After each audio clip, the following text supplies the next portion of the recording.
guess what? It's October!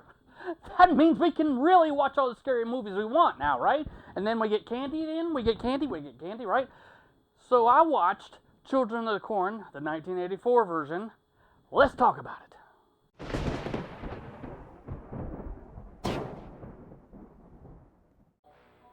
Okay, let's calm down a little bit, get that hyperness out of us, and let's just talk about the movie Children of the Corn, the original 1984 movie that was based on Stephen King's book. Now, remember when I was a kid, I was so scared of after I watched this movie, because I remember those kids just rah rah rah, Malachi. But going back through an adult lens and rewatching this movie again, and with the pacing of the 1980s, it was horrible.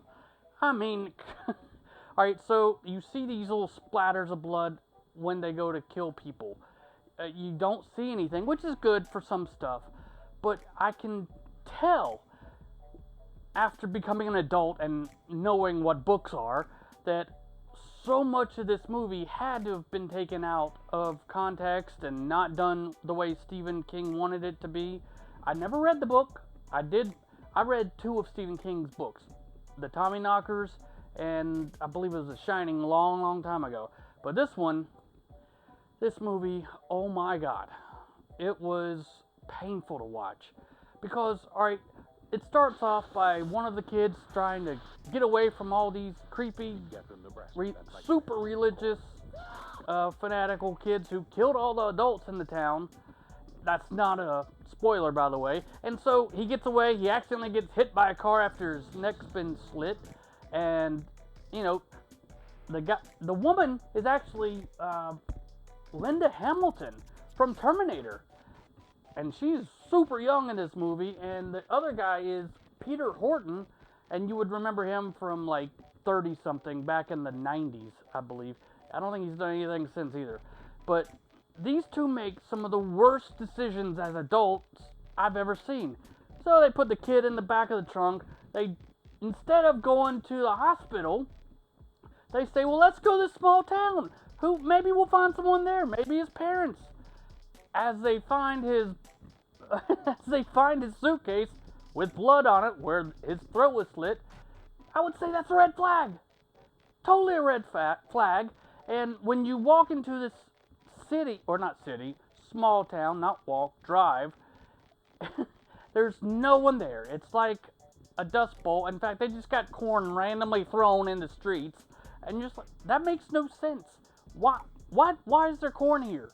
And the kids have been living alone for a while since they killed all their parents. And so these people get back in their car and try to get to the road, but next thing you know, you're driving on a dirt road, and you're just like, what? Why are you doing this? What is wrong with you? Just get on the main road. It can't be that hard. I know you didn't have GPS back then. They had a map in the car. They were showing it. But no, I digress. They went on.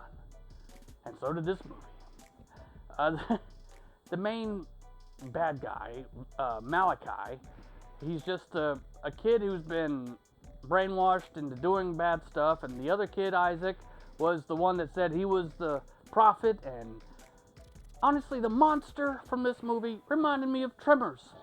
You don't actually see the monster, and it just kind of goes up under the ground, and you're like, oh, that's where Kevin Bacon's coming out. Well, no Kevin Bacon.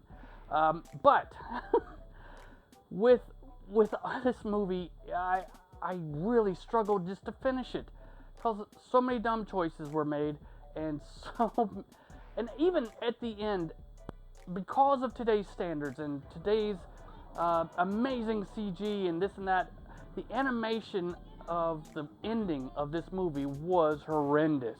And I'll even show a little clip of it right here as someone is about to perish. I'm not going to tell you what it is. It'll be out of context, so you don't even know what it is if you haven't seen it. But if you look at it, it looks fake, and it looks, not just fake, but it looks bad. So if you're looking for a great Halloween movie, Children of the Corn, the original 1984 movie, is not for you. Let's find us another one. So I want y'all to tell me, give me something to watch for Halloween to review. Tell me what you think is going to be scary or just a fun family Halloween movie. I don't care. I'll review anything.